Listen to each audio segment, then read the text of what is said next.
Welcome, everyone. We have about 20 people from the UK, which is where Camilla is, and the rest are from everywhere else on the planet, including India, the United States. There's somebody who wanted to join from Taiwan, which I saw, and you're all extremely welcome. I have had the opportunity to interact with Camilla most recently in a phone call, but this format gives me the opportunity to ask you, Camilla, all sorts of questions. But it also gives Camilla, I've told Camilla that she is totally welcome to rib me in any way possible. And to the extent that the participants raise hands, and that may happen sooner rather than later, I'm quite interested and excited. We can promote you to a panelist, and then you can interact, as it were, face-to-face with Camilla. So welcome all, thank you. And Camilla, I think you can see there's already a chat there. Including, for example, hello, Jonathan, who was a classmate of ours at the same time. And so I've written out some questions for Camilla. And the first thing Camilla did was she knocked out a whole bunch of things that I could not ask her, at least not on this call. I can ask her later. But so I'm going to start with this question. I'll just tell you briefly, I listen to podcasts, and there's a very successful podcaster called John Lee Dumas, who has a podcast called Entrepreneurs on Fire. And his first question every time is, share something about yourself, Camilla, that most people don't know. You've ended up in a role of writing about the world. But if I pulled up your Wikipedia page, you did not write about the world early on. You were a management consultant for a while. You regenerated the South Bank Center. What pushed you to end up in journalism? It wasn't where you were originally. My CV is a terrible CV for any headhunter. You know, it kind of makes no sense until almost now, at this point in my career. I was lecturing at Harvard Medical School a few weeks ago because I'm doing a fellowship at Harvard, and actually they wanted me to lecture about sort of journalism and public policy, and I suddenly felt as if my life made sense almost for the first time in my career. But look, I always loved writing. I loved writing as a child. I always secretly wanted to be a journalist. But I grew up with two parents who wrote books all their lives and split up actually over money worries. And I basically grew up with a mother who said, for God's sake, don't ever be a writer. So if you ask me why it took that long, that's why it took that long. But also what the great benefit of it is that having done quite a lot of other different jobs along the way, actually when I finally went into journalism, I had, I think, more to offer. So when I say to people, you know, kids who are graduating who want to get into newspapers or media, I tend to say to them, for God's sake, don't do that. Go and do something in the real world. You know, create some jobs, run a company, whatever it is, and then come to journalism because you've got something to say. And you need to understand numbers. You need to understand statistics if you're really going to add value. And they don't like hearing that, but I think, you know, the kind of people we need in journalism are people who can do proper forensic investigative reporting. And how many people do you meet in journalism who actually started off and spent their whole lives at a newspaper or similar? Quite a lot. In our generation, quite a lot still. And I'm not saying they're not brilliant, because in the old days, the training schemes were incredible. But equally, I think there's quite a lot of value in people who come in a little bit later, just because they have a better sense of what they're actually writing about, if you know what I mean. And do you think that you have a broader set of sources, effectively, or relationships from which to draw upon? Yeah. So when I went to the Times, I basically joined the Times as a leader writer. So I became chief leader writer of the Times, which basically meant I was writing 5 editorials a week, which is the best possible training. That's how you learn to write. You're writing 600 words every day on a different subject, which is not your, you know, there's what the editor wants you to write about. And if he wants you to write about the Japanese currency and you know nothing about the Japanese currency, exactly as you say, you have to know enough people to call. Yeah. And I was very lucky. That was a huge advantage. I had people to call on almost any subject to tell me, you know, how to look at the issue. And is the first place you go to verbal conversations, or do you go for written sources? Or when do you go for written sources? I love verbal conversation because I tend to get my ideas from verbal conversation. But I'll usually pull up the press cuts on any issue. If I don't really know about an issue, I'll pull up the press cuts first, because obviously you can't engage experts unless you've got to a ground level of understanding. Otherwise, they're not going to give you the time of day. I always prefer to pick up the phone to somebody. It doesn't mean I'm going to agree with them, but then they will get me to think more clearly about the issue. So for those of you who are on the call, I was talking to Camilla just beforehand, and I was telling her that the last third of my book, I've changed my thinking on just about everything. But one thing that I have not changed my thinking on is in terms of investment research, getting the order right. So there's this idea that the first idea that enters your brain is the one that sticks. And so at least when you read material, you have a lot more objectivity. You can move it around a lot. Whereas the first person you speak to, in my case, if it's a salesperson from the corporation, they can really mess with my thinking. And you know, if you pick up the wrong phone or pick up the phone to the wrong person, the PR person for Japanese currency who really wants you to think a certain way, are you not going to be a little bit in their hands? Yes, and that's why you don't pick up the phone to the PR person ever. Ever. When I worked in government, I almost never went. If I wanted to find out what was going on, I didn't go to a minister. You know, I would try and find the person in mid-level rank of Whitehall who really knew what was going on. And how hard was that to speak to them? Easy enough from them? At the beginning, actually, they used to take fright because they'd get a call from number 10 Downing Street and everything, you know, and if they weren't at their desk, there'd be a message and they would all get incredibly hyped up, which I didn't realize because I, you know, had spent 10 years as a journalist just ringing people like that. Yeah. Truth. And not getting your calls returned. Yes, of course. Yeah. But I want to just go back to writing. So for the audience, this is a very personal question for me. I came to Switzerland and one of the things I had an ambition to do was to write a book. And I had some friends who'd written a book. So the first 3 years, for your interest, Camilla, I was just pushing myself to write some drivel for, 500 to 1,000 words of drivel that I kept actually in Evernote. And then when a book contract came through and I was under real pressure, I had to start producing chapters and draft chapters. That is one of the most difficult, stressful, awful difficult times of my life. I felt like I was at a rock face. And the idea that somebody would actually enjoy doing that, and I'm trying to work out because I think that there's incredible power in writing if you like to do it. And people ask me if I am ever going to write a second book. And the answer is absolutely no way. It doesn't make me happy. Yeah, it's interesting you say that because when I read your book, Guy, I mean, it's very compelling because you tell personal stories and because you actually start that book with a story about your own failure. Yeah. It's really compelling. Yeah. So a lot of people they're not willing to share anything about themselves, and that's why they're not actually very good writers. Let me help you out how that happened. So they give me a contract.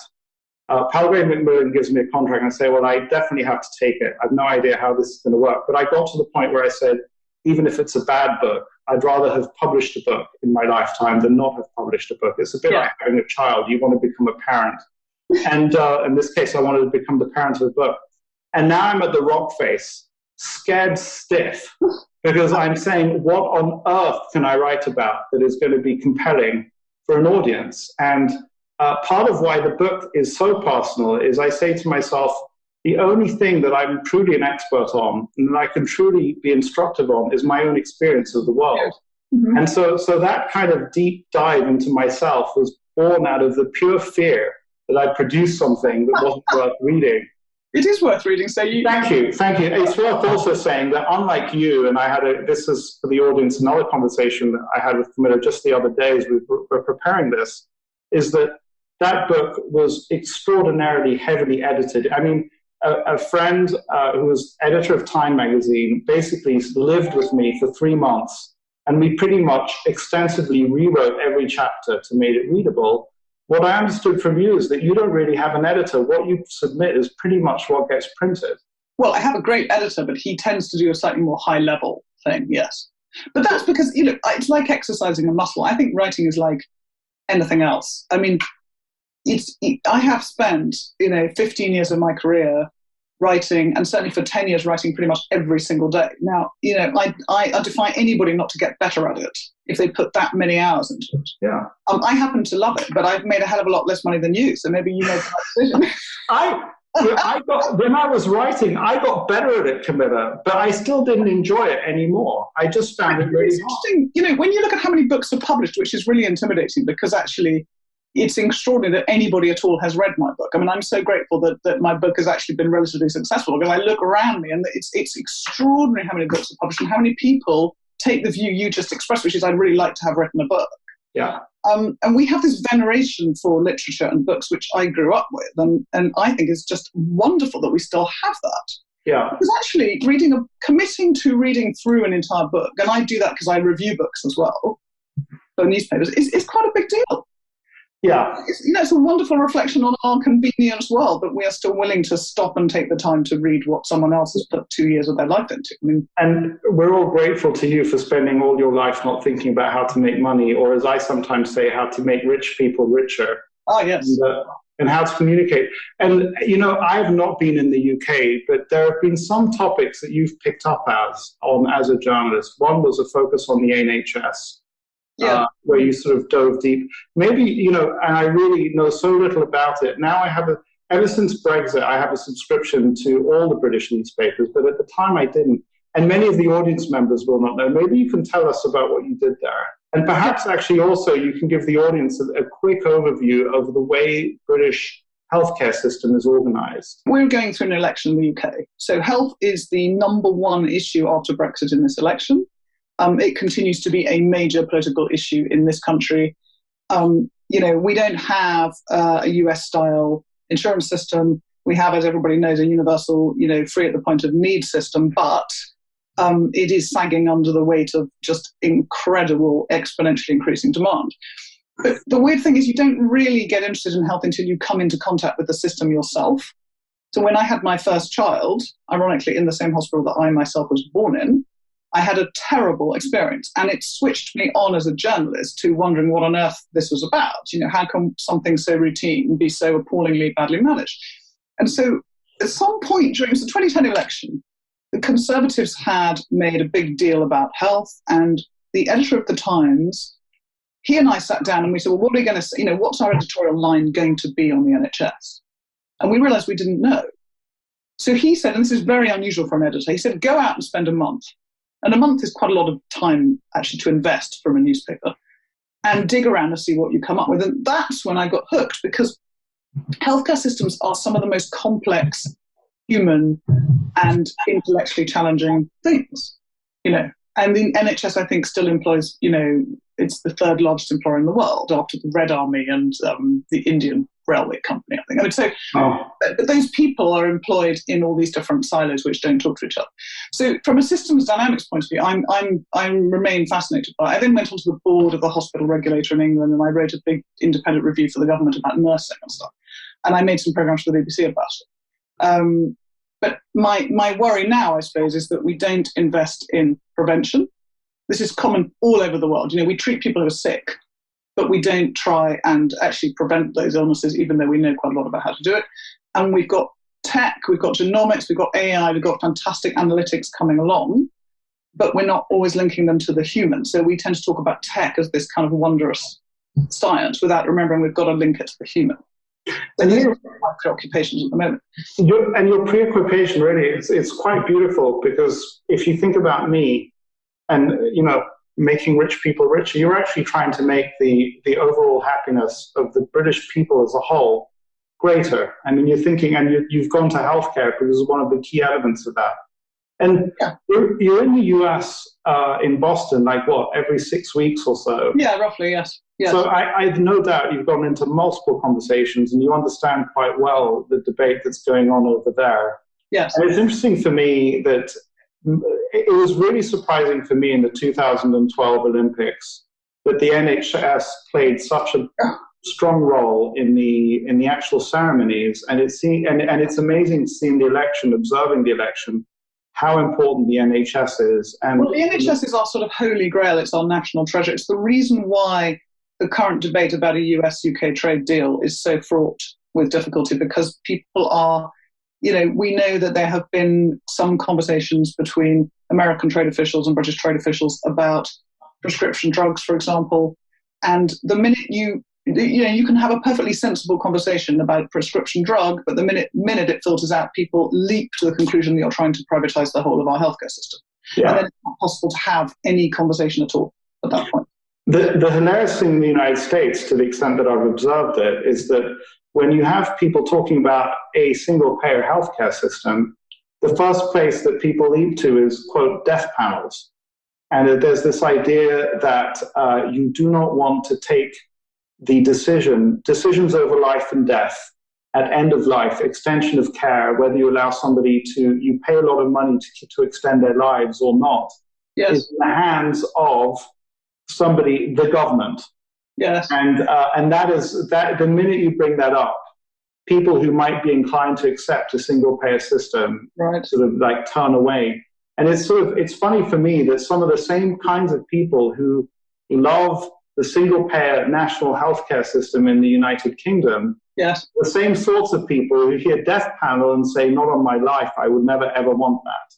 Yes, I think people are rightly skeptical about state ownership of services and whether the state runs things well. So one of the tragic things about the NHS is how much variation there is. There is still far too much variation in even routine operations, depending on where in different locations. That's tragic. That's basically, these are management issues. Yeah. The NHS is a weird hybrid, you see. It's centralized and decentralized simultaneously. And that actually makes it very, very challenging to run. Yeah. Do you get out of that because it's so highly political that anybody who does try to reform, and by the way, there are some really important reforms going on at the moment below the radar, but anybody who tries to reform to make it more efficient it tends to get into political hot water. And do you think that, you probably understand, you would take somebody like me or participants in this call, a couple of years of reading to get to the level of knowledge that you have of the British healthcare system. So now you're considered an expert, you're contributing to national debate, but you're talking to people like me who understand nothing. Well, that's what I've learned in journalism, is how you do that. You start from where people are always, don't you? You start from where people are. I actually find that people have a very shrewd sense of what matters. So, when I go out and talk to, audiences about health, people are very clear. They know that obesity is a major problem. They don't understand why we don't put the prices of prescription medicines on the boxes so that people might actually take them and not throw them away. Right. They don't understand why nurses don't have proper autonomy to make decisions and why they exist in a difficult bureaucracy. People are pretty shrewd about this stuff because they do interact with the healthcare system. Yeah. It's not actually, the actual structures of the NHS are very, very difficult to understand, but actually delivering better patient care is not difficult to understand. So having spent myself almost 20 years in the US, where the ideology of the free market is so strong, the idea that something could be owned by the government and managed well is anathema. Yes, I know. How well is the national healthcare system run? Let me ask you more bluntly, and it's hard because I think you spend a lot of time in Massachusetts, which actually has a single payer or something. Yes, actually, that's true. Yeah. But should the US, I guess what I'm asking you is Obamacare a good thing or not? Gosh, there's people on this call who will know actually better than I do. Look, of course it's a good principle because the fact that when you're in the US, people are worrying on a daily basis about whether they can afford to cover the cost of any catastrophic healthcare emergency is absolutely shocking when you come from Europe. And you've now got you've got life expectancy falling in the States for the third consecutive year. Yeah. Which it hasn't done since World War I and the Spanish pandemic. There is something, I'm afraid, seriously wrong with the American healthcare system because it's extremely expensive and it is not saving people's lives. And people are in a situation of deep anxiety and also confusion. So one of my colleagues at Harvard has done some really good work on, why aren't patients more proactively shopping around? Why do they not even ask the surgeon about cost? Why don't they don't even, because we don't treat it as a market even when we're in a market, because it's actually about life and death. So, of course, to try and to get more people covered was absolutely the right principle. Yeah. I would have quite liked it if Obama had taken on the tort lawyers as well. Yeah. Because, the litigation side in the US is a real problem and drives up costs. And he didn't, unfortunately, I think he ducked that one. Well, they all vote Democrat, so I know. What I'm going to do, we're not going to stay entirely on healthcare, but one person who did interact with me is this heart surgeon I talked to you about. Take a second to introduce yourself as well, Jangir. Okay, so I'm calling in from Canada. Thanks for having me on the call. guy. You're always doing interesting stuff, and it's fun to be part of it. I focus currently on working with startup companies using technology in healthcare, a little bit what you were referring to, and really around artificial intelligence and Internet of Things in healthcare, because healthcare has generally been slow to adopt technology, and that's an inflection point. So I work with a lot of those companies, invest in those companies. I do some consultancy looking at the future of cardiovascular intervention, and some healthcare policy work around innovation and some healthcare research. And previously, I worked for 20 years as a heart surgeon. Right. Okay. I trained both in the UK and in Canada, and some time in the US as well. So I got to see 3 different systems in terms of their pros and cons in terms of how healthcare works. So Jehangir, what questions should I have asked Camilla that I didn't?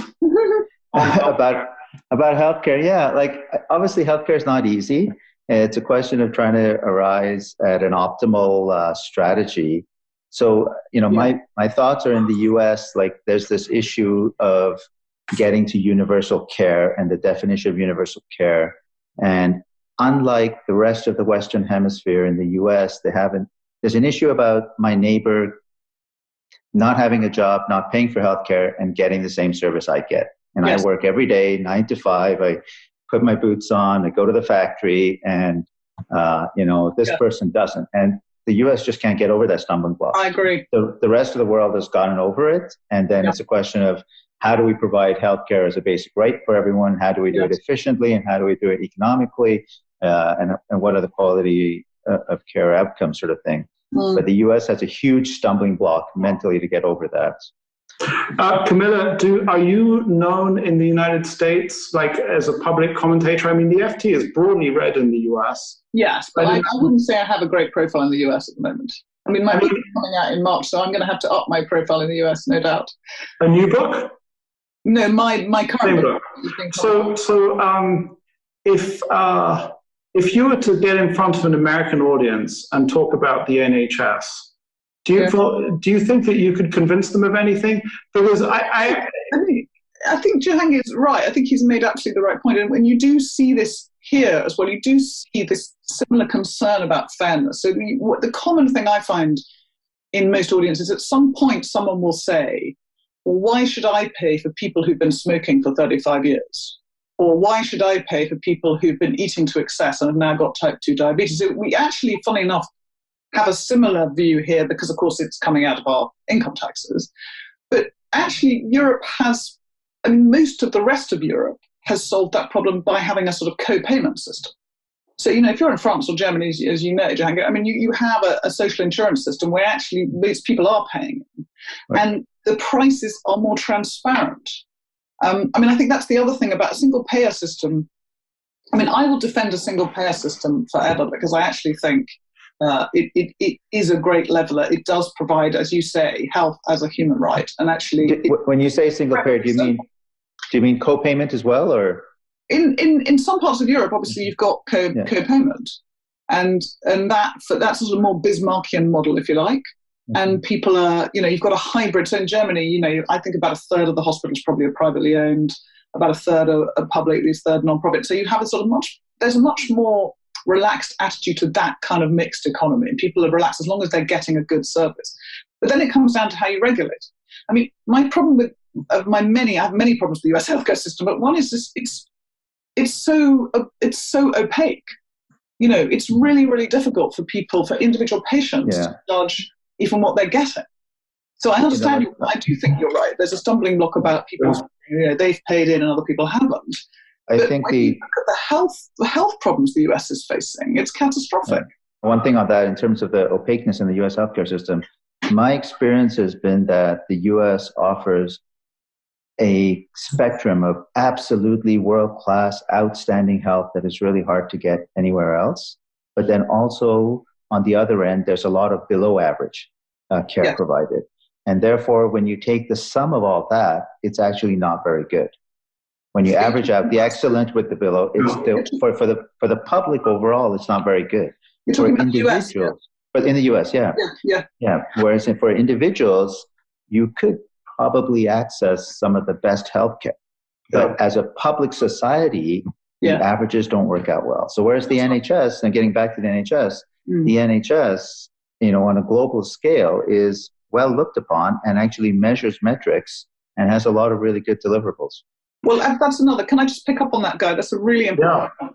Is that actually, as we move into this world of big data, having a universal single payer system is a huge advantage, because we ought to be running big clinical trials. We ought to be making the results of those trials available to our patients much quicker.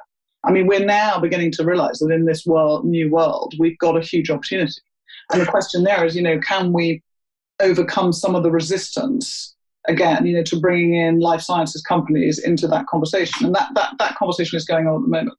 So, Django, one last question before I move you back to listen-only mode. What was the last question you'd like to ask Camilla? Sure. Okay. So, Camilla, one of the things I really liked in your book was the chapter on Ikigai and the Venn diagram. Oh, yeah. And, for the other listeners, sort of a Venn diagram of what you're good at, what the world needs, what you can get paid for. Ooh, nice showing it now. Yeah, and what you like. So, one interesting, the thing is that Venn diagram, I think, applies very differently to all of us at different times in life. So, for someone who's going off to university, that's kind of interesting. It's key way to try to think about what I want to get into. Yeah. Someone who's sort of mid-career, who's accomplished a lot, says, what I want to do next. And then, when I talk to people about this Venn diagram, nobody thinks about it for the elderly. And I thought that was beautiful, like how you brought it up, like maybe when you're 65 and 75, what opportunities there are. So I wanted to sort of reflect on that and say, like, you've accomplished so much in your career, done so many different things, and that maybe with time your Ikigai has changed. I was wondering, what is your Ikigai, for tomorrow, going forward, now that you've done X and done Y and done Z? What is your Ikigai today and tomorrow? Well, that is such a profound question, I feel, right? And thank you so much for reading the book in such detail, because for those on the call who haven't read the book, I mean, Ikigai is translated as, I think, reason for being. And it is quite a complex Japanese concept that I think we in the West I think we don't relate very well to, because we're so used to pursuing our own kind of hedonistic goals that this concept of balancing out the different parts of our lives and finding kind of inner calm is really, really difficult. And I do think that when you go into extra time, which is, my book is called Extra Time because I think we've got a whole bunch of people who are now in extended middle age. What are we going to do with that extra time is really what I'm asking in the book. Thank you very much. It is a very interesting point that when you get a bit older and have possibly a bit more time and comfort, you might very well change your approach. And one of the things I write about in the book is going to silver centers in Japan, which was set up to help older people get part-time work and to maintain that sense of purpose, rather than feeling completely redundant and unwanted in their lives. And these are kind of marvelous. They're coffee mornings, but they're coffee mornings with a purpose, where people sit around and they might draw beautiful handcrafted calligraphy for local businesses. And they're genuine, they're adding genuine value to local businesses. If you ask me, it's a really good question, because it probably reminds me that I have spent literally no time thinking about this for myself. I have 3 children still at school, and I kind of try to cram as much into my life as possible. But I don't know. I suppose I'm really, really lucky, going back to the earlier conversation, that I'm able to spend quite a lot of my career doing things I really enjoy. And I've always said to my kids, in a funny way, if you can find something you're passionate about and you can get somebody to pay you to do it, that you're extraordinarily lucky. And I regard myself as extraordinarily lucky that I'm, able to get paid to write about things that I'd want to write about anyway, even if nobody wanted to read about them. Yeah, but I'm going to go to a selfish place again for me, which is that if you experience any mild degree of success, then suddenly your time, everybody wants a piece of you.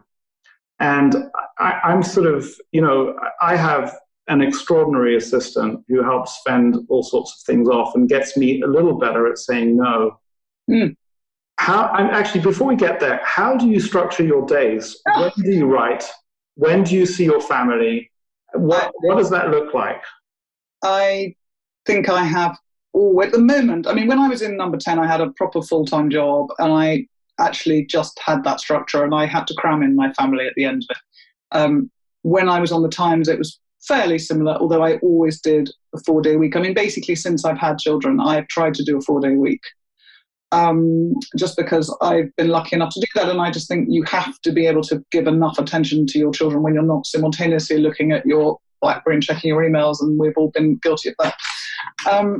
So how do I structure my day? Well, at the moment, because I wear so many different hats, I have different days for different things. So I write my column on a specific day. I'll go into Parliament on specific days. I mean, I try to structure it that way. So today is a what kind of day, for example? Today is the day when I've just decided what I'm going to write about in my column, and I will start making those calls once we're off this one. And you'll finish the column? Tomorrow afternoon. Tomorrow afternoon. You'll start writing it this evening? Maybe. So you divide your week into different types of days, basically? I try to, but that makes it sound far too... Yeah. And how about, so you get your family home. I mean, you met Orly earlier on, who's about to have a child. I'm extremely respectful of and in awe of people who are the mothers in their families and their professional. I actually strongly feel that we have to give credit to that and allow you to share about that, because it's something I know very little about. It's part of transitioning from a male-dominated world to one where males and females are equal. And I'm not sure we've entirely transitioned there yet, but anyway. But part of that is to understand you seem to be managing it well. If you've not finished your column by 10 p.m., do you continue till 3 a.m. and then you're dreary-eyed the next morning? Or well, remember that as the journalist part of my life, Guy, I have worked to deadlines for 15 years. I'm a complete deadline junkie. So I love deadlines, and I can't now function without deadlines. So the only way I operate is I have to put in deadlines for myself, even if they're artificial. Right. So I wrote the book, which, by the way, I never wanted to write a book because my parents had written books, and I saw at firsthand the agony. Yeah. I just had to put in deadlines, and I would say to my agent and my publisher, will you now ring me? 3 weeks' time, you've got to ring me, and you've got to say, I've got to send you that chapter. Right. I can't. Yeah. But I find the deadline creates adrenaline. I mean, not everybody's like that. Yeah.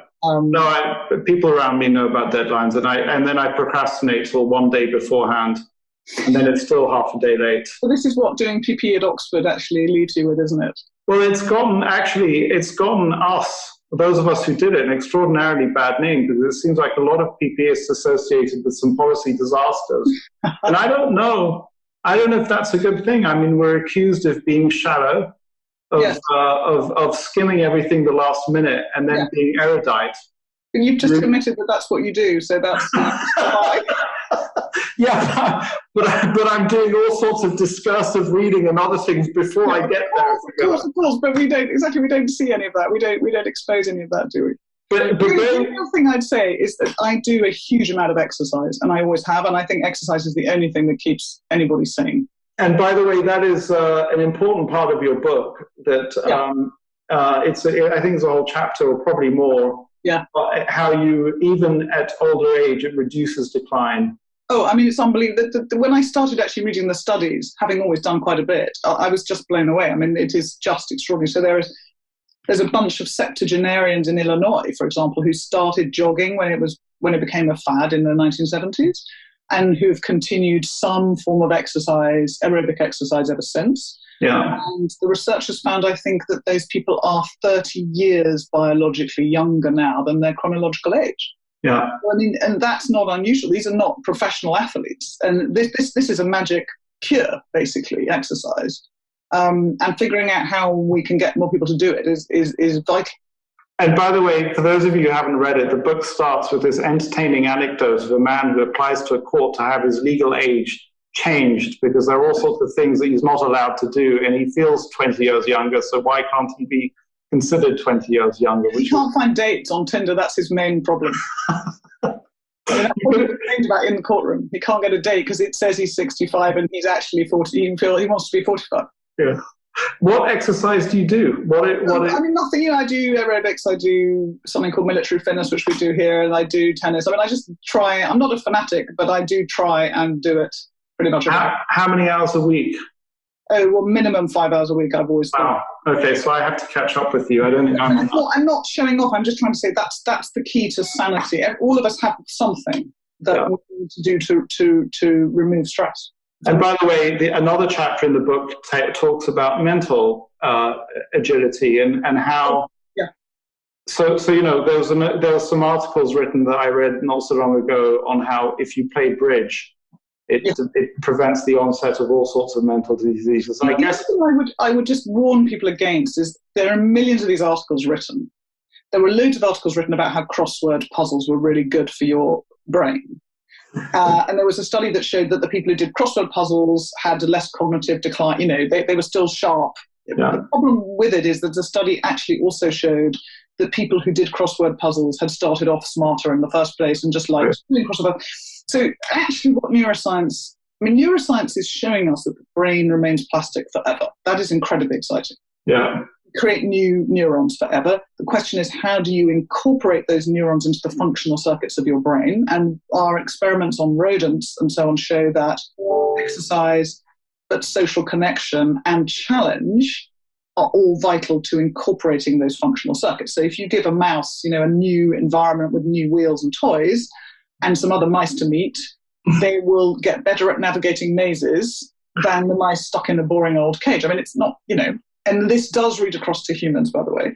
And the terrifying and awful thing for those of us in our 40s or 50s right now is that we have to challenge our brains. So it's not necessarily bridge. It's something you find really, really hard because you have to get out of this. We're all, probably a lot of us on the call, are having a rather enjoyable time, exercising the same old muscle. We've done something for many years and we've become quite good at it. Maybe we're quite senior.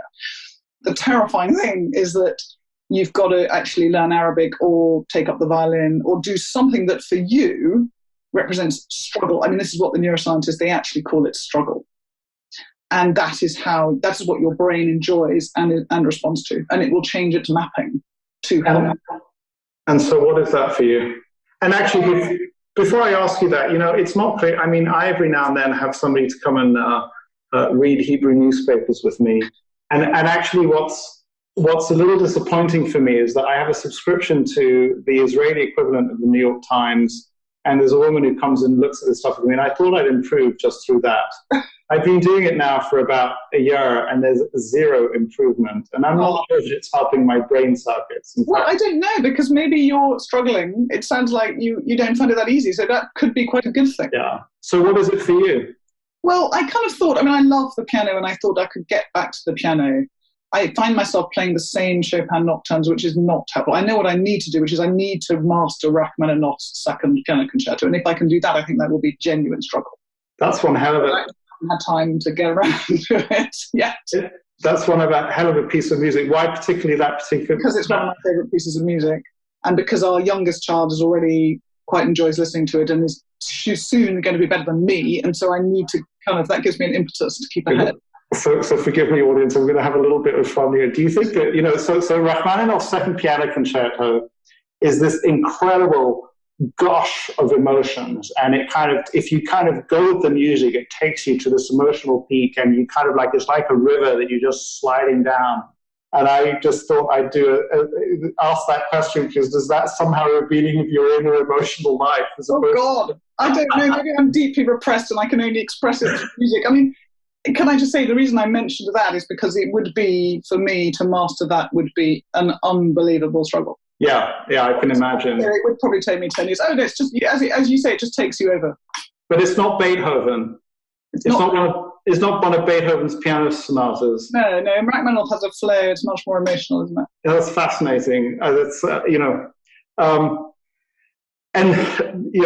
just brings up so many things that I'd love to dive into. Somebody said on here, yes, perhaps elderly can maintain brain plasticity by finding their ikigai. Yes, that is absolutely right, staying engaged.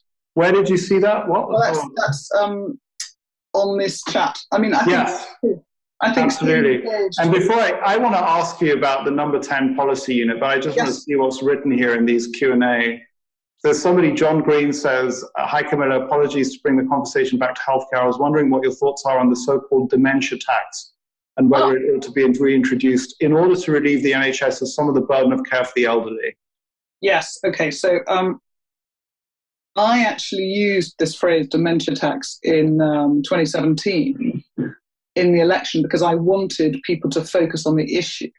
I hadn't expected that Theresa May would then unveil a policy that was effectively a dementia tax. I mean, it was, and that policy, by the way, sunk her. I mean, it was so unpopular. It was one of the moments in the campaign where the public turned against her, and of course she lost her majority, which is, one of the reasons why Brexit, remains in limbo, as it were. Social care is a huge issue in most countries. We don't link it to our health systems. Germany and Japan have done quite well, actually, in creating essentially social insurance schemes, which people pay into. I mean, they're slightly different, but basically after 40, most workers are paying in. There's, and then they're then taking out later. And this is for people essentially to come into your house when you need help and you can't function on your own. But it keeps you out of hospital and keeps you out of care. And the way that our healthcare system is organised is we don't recognise, the NHS is not incentivised to keep people out of hospital, and we don't pay the NHS for social care. So we essentially have to pay for it ourselves. So I am looking after the finances of my wonderful aunt, who has sadly got Alzheimer's. She's moved into a care home. That is costing her an incredible amount of money. And, she will only afford that by selling her home. Now, there's a whole question, and it's very live in our election debate at the moment, about whether you should have to sell your home to pay for the care that if you had cancer, you would have got for free on the NHS. But because you have dementia, someone else is asking you to pay for it. So we have this essential inequity, in a way, between the two systems. Dementia tax, I mean, it means different things to different people, but I mean, essentially paying more in has got to happen. The only question is how we pay more in, and how do we get one sort of single system that works for all of us, because we ping in and out, right? You're in a care home, you fall over, you fracture your leg, you go into hospital, you come out, you see your family doctor. These things at the moment are not joined up. And we have two completely different sets of staff who manage them, and we need that to be one, and that is very, very challenging. So where the future has to be. I think I'm going to go down this path. We'll see where it goes. So you might have to explain what a people's assembly is, or a citizens' assembly, where you pick a random group of people and you have them discuss an issue. And so this is not politics. The people aren't elected. There's no lobbyists. They have not spent their time trying to get into a career in politics. They're kind of like an expanded jury of anywhere from 100 to 1,000 people. And, I would imagine that question of a dementia tax, for example, would be something that would be great to put to a people's assembly. Yes. So what exactly? So what we discover in all of these, I mean, so many of the issues that confront us right now are big, cross-generational, cross-boundary issues, climate change, those kind of long-term healthcare issues. They're things that governments are not good at grappling with because they were voted in for 4 or 5 years. You need to see some progress. And if you're a minister, you may only be there for a year. And ministers want headlines. So you're completely right. If you take it out to a wider group of people, this is the concept of the People's Assembly, as you say, and you give them more granularity and more time to actually probe the budgetary implications, sometimes it can take the politics out of it. So in Ireland, they did this recently. I mean, they basically had a commission looking at abortion rights.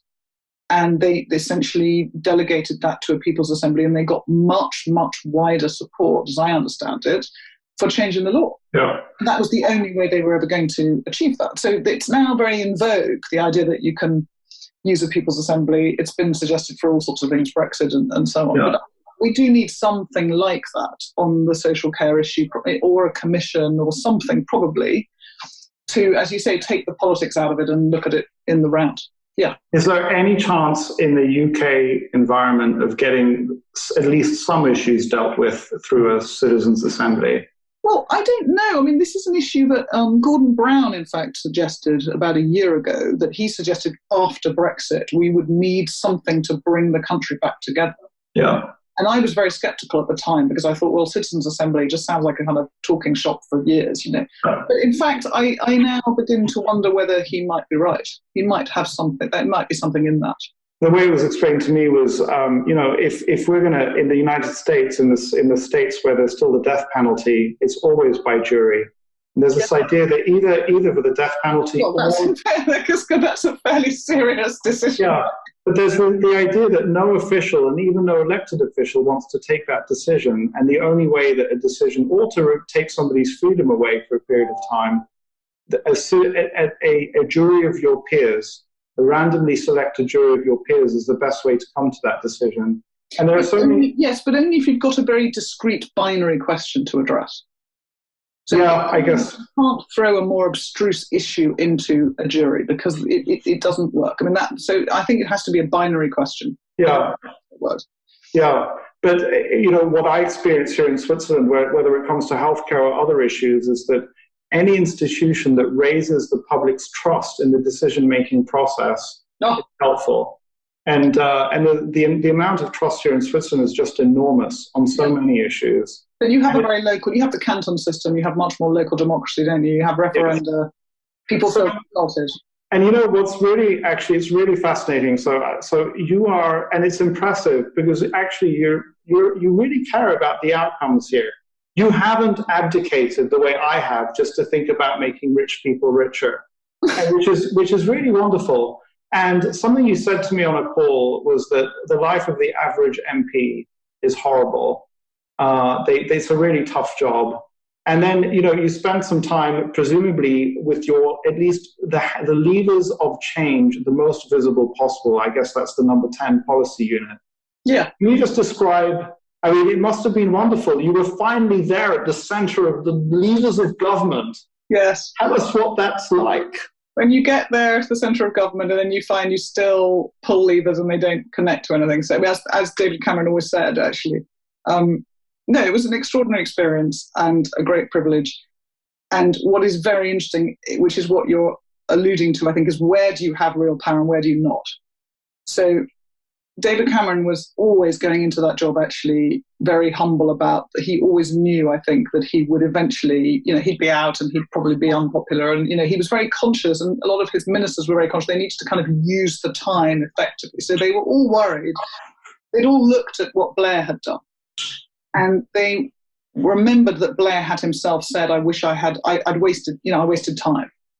Because he spent a long time kind of setting up strategy units and trying to figure out what to do with policy. And then he got to the end of his first 5 years and Tony Blair, felt he hadn't achieved enough. So they were all going into this thing like a sort of roller coaster.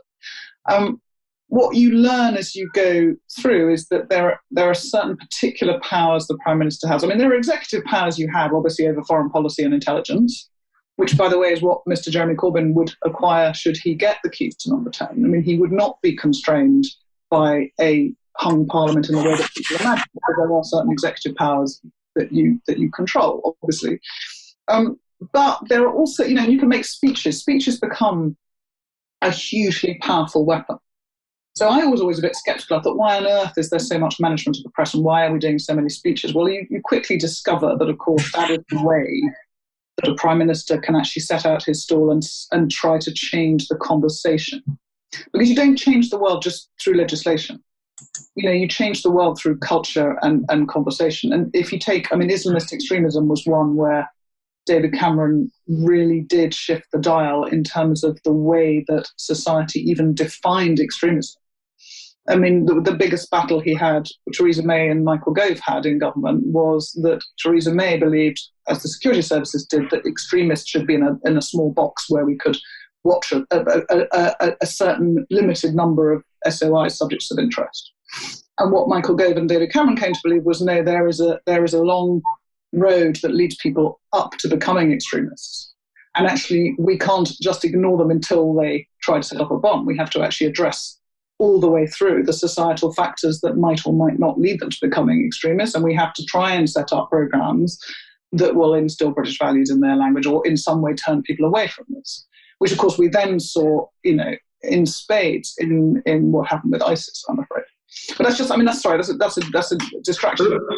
You can start to set out your stall through speeches. You can use Prime Minister's questions to some extent to change the tone. But it's amazing that when you sit at the apex of power as a Prime Minister or in many political leaders, and you have a Rolls-Royce civil service stretching out through Whitehall, and yet you want something done and you're told, well, you need a feasibility study and then you need a consultation. And the system is brilliant at inertia,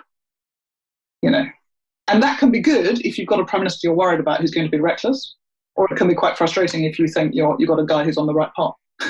So are you able, standing on one leg in 3 milliseconds or maybe 3 minutes?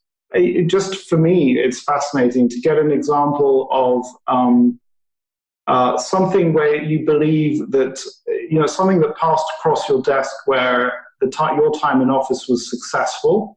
Where it was like, wow, we actually did manage. I mean, you actually gave an example of just through speeches of changing the topic of how people become extremists, which, by the way, for me is kind of, I just come away from that thinking, well, duh.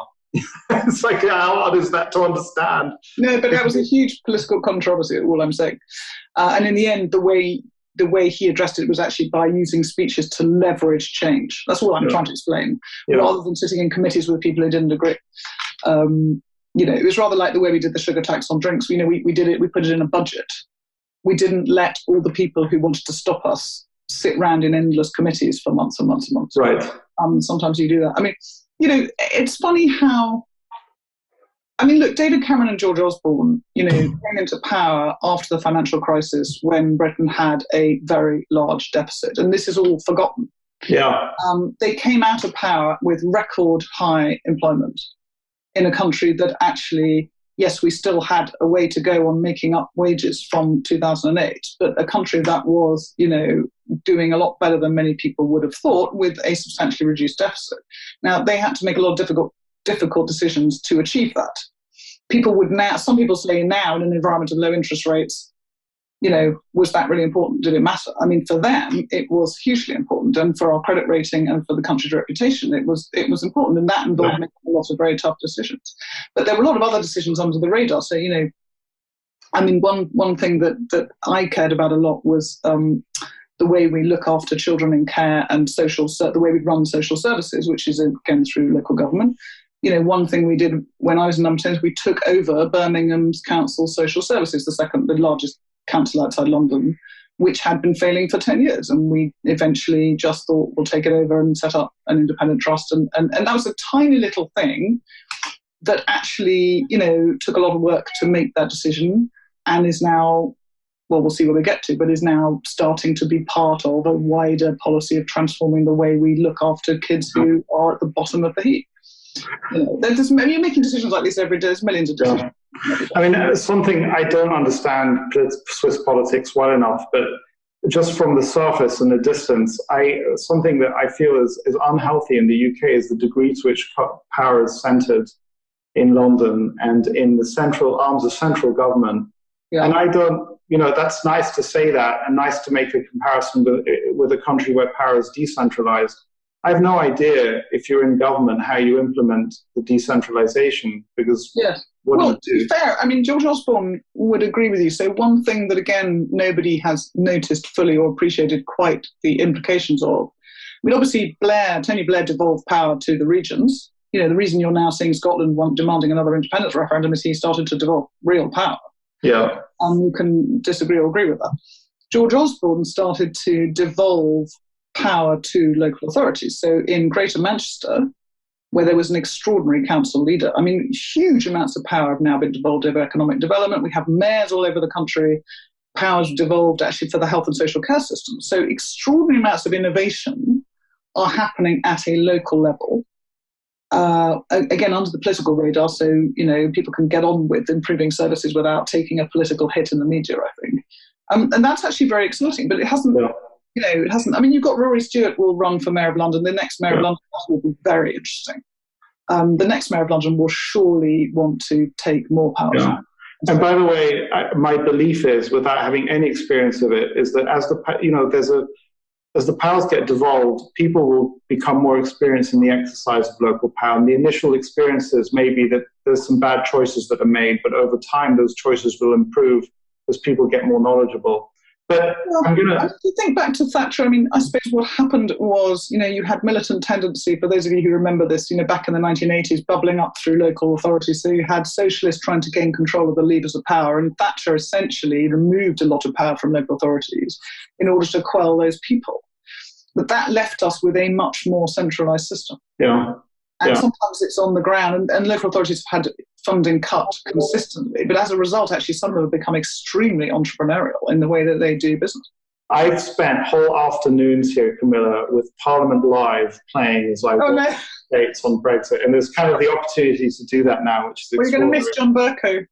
Oh, yeah, absolutely, of course. He's getting his own celebrity show, I think. Say again? Become a celebrity. He's getting his own show, I think.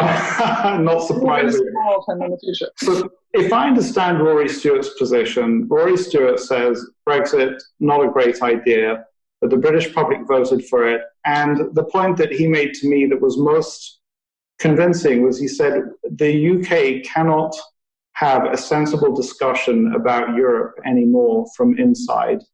His view is that the UK has to find some position outside of Europe before it can even begin to have an effective discussion. Yeah, somebody in the chat, somebody asked, what did we think about Rory Stewart's idea? Jonathan, what do we think about Rory Stewart's idea of mediating Brexit via People's Assembly? Yes. I just said, I love that idea. Yeah. And I'm hardcore Remain, but go ahead, Camilla. Well, but I mean, the reason Rory wanted to do that was precisely because we have not, as a country, really grappled with the actual trade-offs involved in exiting the EU. And we've had this sort of conspiracy of silence about the real economic trade-offs, and in particular for services. I mean, what's extraordinary about and so depressing about our political debate in the last 3 years, it's largely been about goods. Britain is a powerhouse of services. We depend unbelievably heavily on services for our economy, the City of London, there is almost no debate at all, either in Parliament or the media, about the prospects of the services economy in whatever way we leave the EU. And there was, because Theresa May ruled out essentially remaining in the single market at all, we have done potentially appalling damage to our services. Now, a lot of banks and insurance companies are on a passport. They're finding ways to, obviously, people are setting up subsidiaries all over in Ireland and Holland and so on, and we don't yet know how negotiations will proceed. But I mean, that is clearly a very damaging and worrying situation, which most people in this country are entirely unaware of, and they will be unaware of until the jobs disappear. And I think that's where I wouldn't mind having a People's Assembly that exposed that, but we shouldn't need a People's Assembly to expose that. We've got Parliament, we've got a free media. Yeah. And in a way, I suppose, back to your question, people aren't listening. So what's happened is that people have become more entrenched in their views. It's not like the moderate voices aren't there. They are there. They are there, yeah. It's just that nobody's listening to them. Well, and you've got to understand that it's an issue of identity, cultural identity. It's not just about economics. So Remainers, and I am a Remainer, but Remainers tend to make the economic argument, you must all be able to see that we may lose, all these jobs from Toyota and so on, which is completely true. A lot of Leave voters, including my late father, were not interested in that at all. They didn't believe it either. My father never believed that the economy would suffer. He didn't understand global supply chains. He didn't want to know about them. But it was an issue of cultural identity. And so if you were, wealthy and middle class, as my father, well, not particularly wealthy, but middle class, educated, his view was, we want our sovereignty back.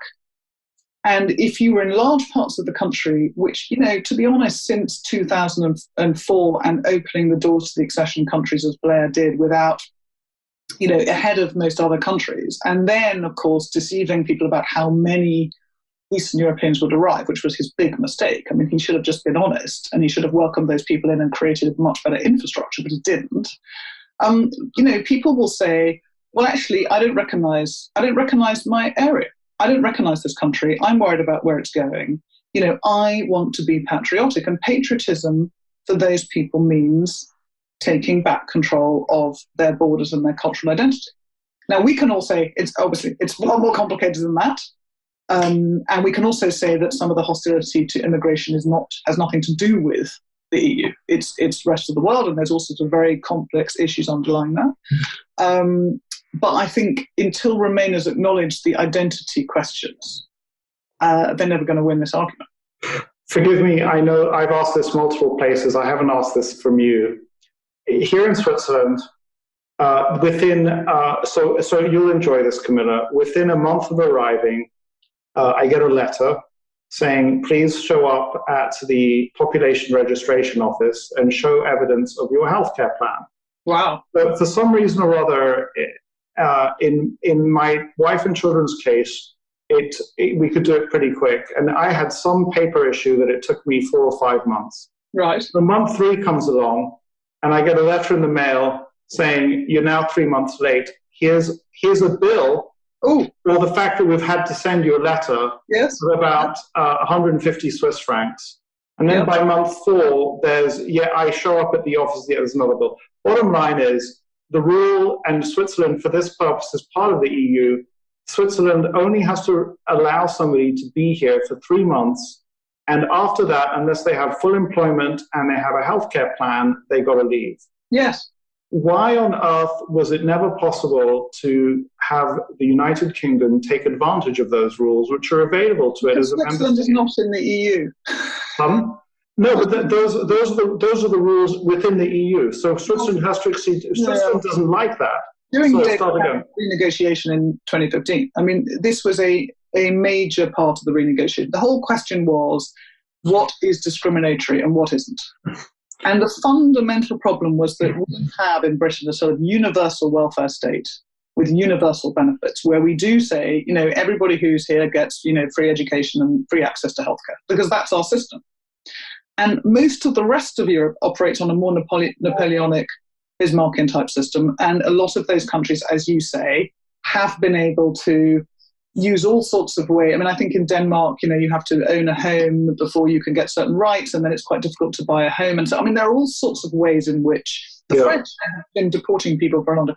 So I think we were up against a very difficult situation, which was that freedom of movement is a fundamental pillar of the European Union. But Camilla, the freedom to come for up to 3 months. Paying benefits to people. So one of the things that came out in the campaign was that people were very angry that British taxpayers were paying child benefits to children living in Warsaw. But the EU would not budge on those issues. I mean, I do honestly think if the EU had been a little bit more flexible on some of this, we would not be where we are now.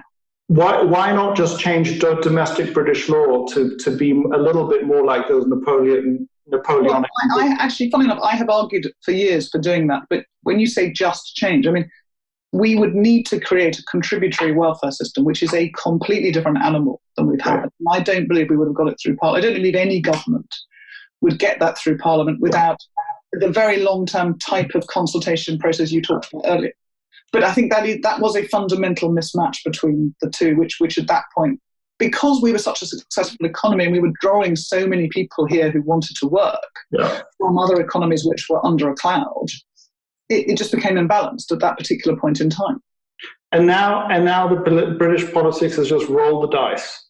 And you have, just for what it's worth, the idea that everybody is thinking about how to vote tactically to try and get an outcome, that even if they do all the analysis in the world, it's kind of random what's going to come out of this. Yes. Is that the political crisis that Britain is in? And is there any way to cut through that if you are sensible-minded? Well, I think, yes, clearly the number of seats in which Remainers like you, who put that issue above all our others, the number of seats where you could tactically vote to make a difference is falling. It's only about 45, I think, now. The Liberal Democrats' support has cratered in the last, according to the polls, by the way, and we don't all believe polls because those of us who've lived through elections and worked in newspapers know that the polls are often wrong, but the Liberal Democrats are not picking up support for their revoke policy. And that does indicate there's a lot of Remainers who are deeply uncomfortable with the idea that the Liberal Democrats could, or anybody could come to power and just say, we're going to erase Brexit and pretend it never happened. I do think that most people believe in a second referendum because at least that pays some attention to the previous referendum. You can't have a massive democratic experiment in a referendum and then just erase it overnight. Much as some of us would like to do that for the sake of the economy. I think that societal problems and backlash that would create would be disastrous. So I have a question for you. We've all heard this thing. So I support a second referendum, and people say, "Oh, what? Then do you have a third one, a fourth one, a fifth one, best of three?" And my answer to them is absolutely. We can have 10 referendums. We keep going. That's the nature of politics. But that's the experience in Switzerland and indeed in California. But of course, we're just not used to that. We're not used to referendums at all. And so we're not used to the idea that you can have, as you say, a second and a third. And there are issues here that I only looked up on Wikipedia where there are about 10 referenda, and it took about 50 or 60 years to settle. But that's fine, And it isn't fine though, because people who were asked to vote and were told, unfortunately, by a government that it would respect the outcome of that vote, and have, by the way, been told by every single party in Parliament that they will respect the outcome of that vote, all of which did vote to have a referendum and then voted to trigger Article 50. I mean, it is not an impressive history. If you believe that it's potentially a tragedy for our nation, it's not an impressive history. Those politicians, I'm afraid, have gone along with that view.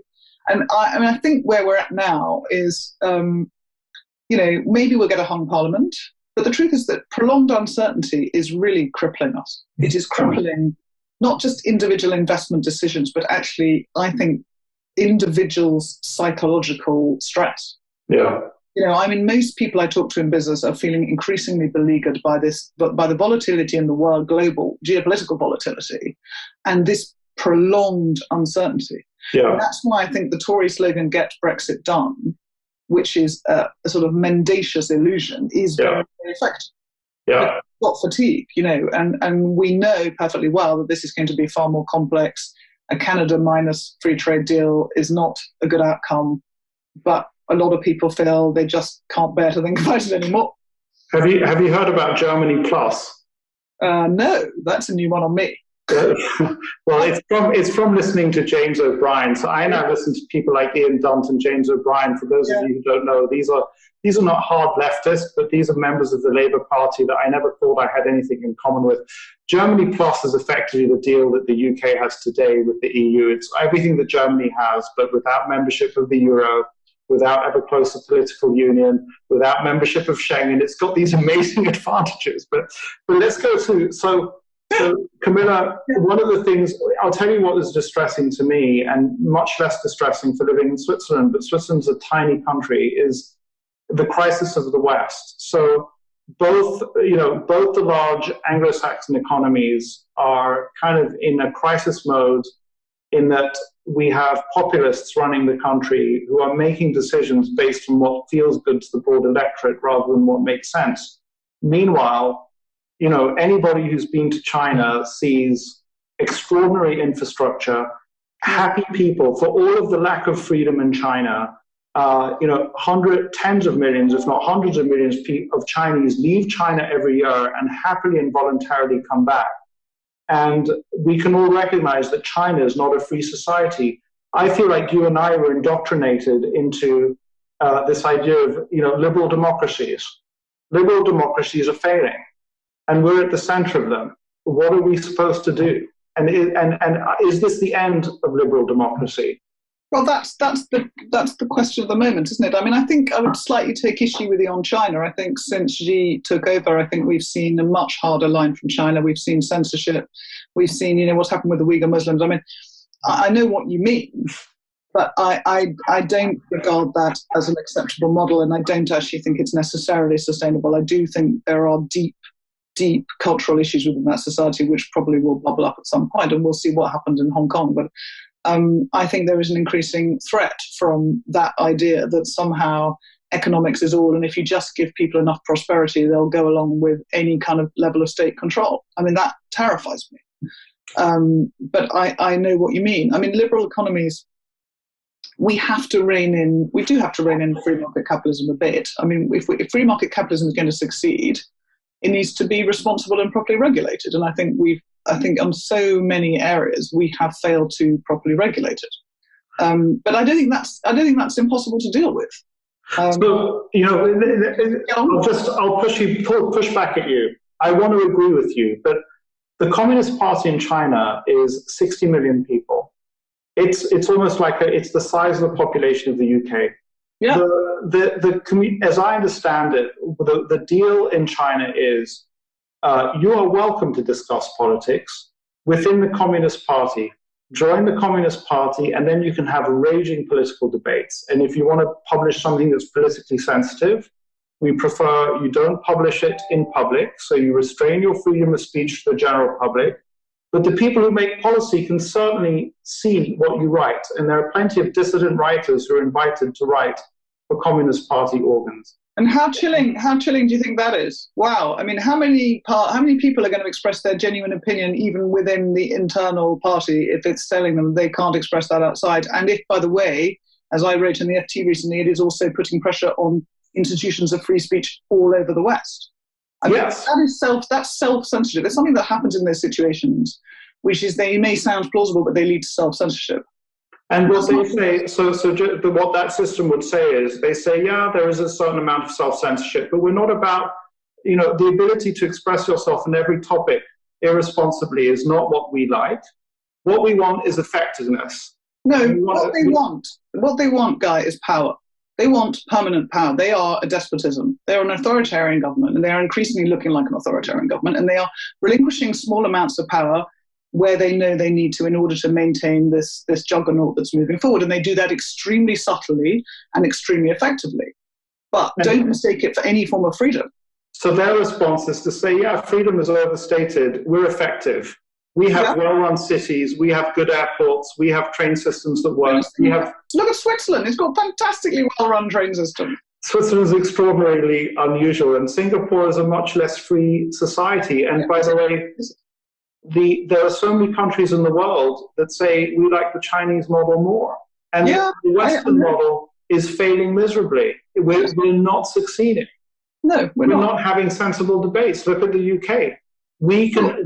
The US is more, I mean, I think the US, unfortunately, at the moment is going through a period when it is being seen to be hypocritical, and it's not standing by the values that it has historically wanted to project across the world. I think that is a major concern.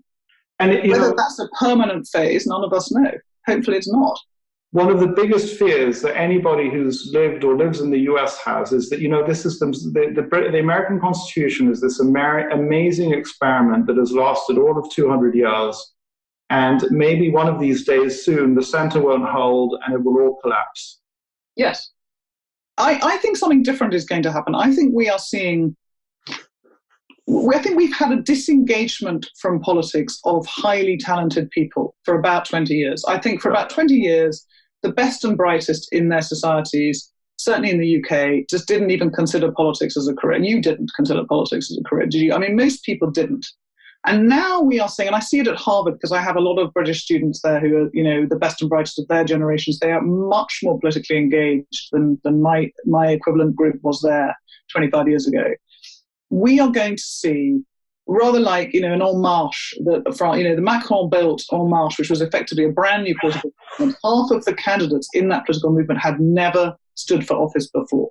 Yeah. We're going to see something similar like that, which will bring it back to the centre. Now, we can debate what we mean by the centre, but something that is much more rational and evidence-based. And what I hope is that some of the business people who are now seeing for the first time just how dangerous politics can be, who've never had to worry about politics before, are going to get involved and are actually going to run. Yeah, there's people involved. We're not going to solve this problem. Not that I'm ever going to run, but I'm an example of that in that I've gone and joined all these political parties and I am politically engaged. Getting more engaged, yeah. I'm quite hopeful about that, actually. By the way, one of the people just wrote that they ordered your book while we were talking about it, which is a good thing. Whoever it was, it's Mark Hughes. Mark, feel free to order 20 or 30 copies and send them to all your friends. They will be very, very happy with you. But, can I just deal with Michael's question here? Yeah, go ahead. So Michael's question is, how does poll attendance vary between the young and the old? Will populism and healthcare concerns among the old concentrate and change political power, which is, of course, a very live and perennial question. And at the moment, poll attendance has been much greater among the old. And I just saw a poll today that suggested that is still going to be the case, that quite a lot of young people still haven't signed up to vote, may not turn out to vote. So you're absolutely right. I mean, the danger of that is that we just see the grey vote, as it were, securing a larger and larger share of the pie. And the Conservative manifesto rather to my dismay, just plays into that again by upholding all of the, the pension benefits and so on, that actually we have helped to vanquish pensioner poverty, which is a great thing. But we've indexed pensions, not just to inflation, but to 2.5%, which was now in an era of low inflation, low interest rates and low inflation, rather a mistake. So yes, I think we are going to see those concerns concentrate more, except for the fact, and one of the things I write about a lot is multi-generational questions. Of course, the bank of mum and dad is now funding the younger generation, and the grandparents I interview are increasingly worried about the grandchildren. So in fact, weirdly, the generations are becoming more connected, not less. So I think that you're getting grandparents who will vote for more housing, for example, and they'll stop being NIMBYs and so on. They'll want more healthcare for themselves, but they are also quite concerned about the young. And I just hope that will start to come through in some of these polls. Camilla, I was going to talk about, just a pet peeve for me. I'm so impressed with the way Singapore pays its top civil servants. Yes. In parity. And I think that I would love to see the UK do that. I think the parliamentarians should be paid 5 or 6 times what they're paid to make their lives easier, but also to recognize the incredibly important job that they do. Is probably not even worth discussing because I'm just being completely naive. I don't know if you are, I'm afraid, because we wrote editorials on that in the Times about 10 years ago and got monstered because obviously parliamentarians earn a lot more than the national average, and so people will say, well, these people are all mediocre anyway and they only work in parliamentary sessions and they have long holidays and so on. It's really difficult. The civil service point is fundamental, and actually Dominic Cummings, who's effectively the Prime Minister's kind of chief of staff at the moment, has long believed that the civil service in Britain needs a major, major shake-up. Yeah. And I think he probably believes that we need fewer people who are much, much, much better paid. And I mean, when you meet the officials in Singapore, they are so effective. Yeah. Somebody's just written, no, you pay your officials enough so they're not suborned. Yes, quite. that, by the way, just, is Sarah Money, who's a class. Oh, right, I couldn't see the end. Oh, hi. I couldn't see the end of the Camilla, I just want to go to, what are your favorite written sources? What are you reading? What should you be reading? Do you mean in terms of media or do you mean books? Books, magazines, columnists, who needs to be amplified in my mind? That's a good question. So I don't know about all of you guys, but I like to read things that I disagree with as well as things I agree. So the thing I always try and remember to do is to read people I really disagree with as well. And I think we should all have a few of those who just make us furious because they always help me to crystallize my thoughts. And in England, I tend to read Polly Toynbee, who's a Guardian columnist who's marvelous and who I almost always disagree with, but is really, really well informed. People like that are sort of marvelous. Who are my favorite? I mean, well, Christopher Hitchens, I still read now, even though he's passed on, because I just think his style of writing and his incisiveness is extraordinary. Yeah. I love people like Peggy Noonan and Maureen Dowd in the States. I think these women are just extraordinary. And I increasingly like those kind of feisty opinion writers, I suppose. People like Tom Friedman, who will kind of, who look for trends and so on. I read Matthew Paris at the Times, is just the golden oldie of moderate. I mean, he's also a very interesting weather vane for, if you like, it's where the moderate centre is, I suppose, guy. I mean, he's now actually left, I think he's left the Conservative Party and joined the Liberal Democrats. But I mean, he's a very thoughtful, discursive kind of writer. He's not shrill. And I think in an age where all of us are getting more shrill, those people are worth a lot. But I've actually started going back in my reading. I mean, I started to read things like, Rosamund Lehman and the old Virago novelists and Margaret Atwood in her, her older books. Yeah. Because I suppose I'm just looking for really great writing, and I sometimes can't bear to actually look at what's going on in the modern world. So what's on your bedside table right now?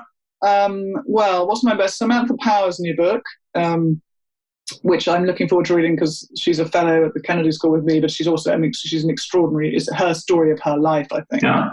And I think, as a woman, what she achieved in becoming such a senior advisor to Obama and fighting for human rights, when she says herself she came from a fairly modest background, I mean, that's very impressive.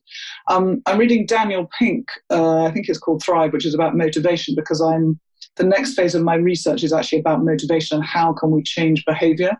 So I'm really, really interested in how do we get people, for example, to exercise more, and how can we all stop ourselves from damaging our own health.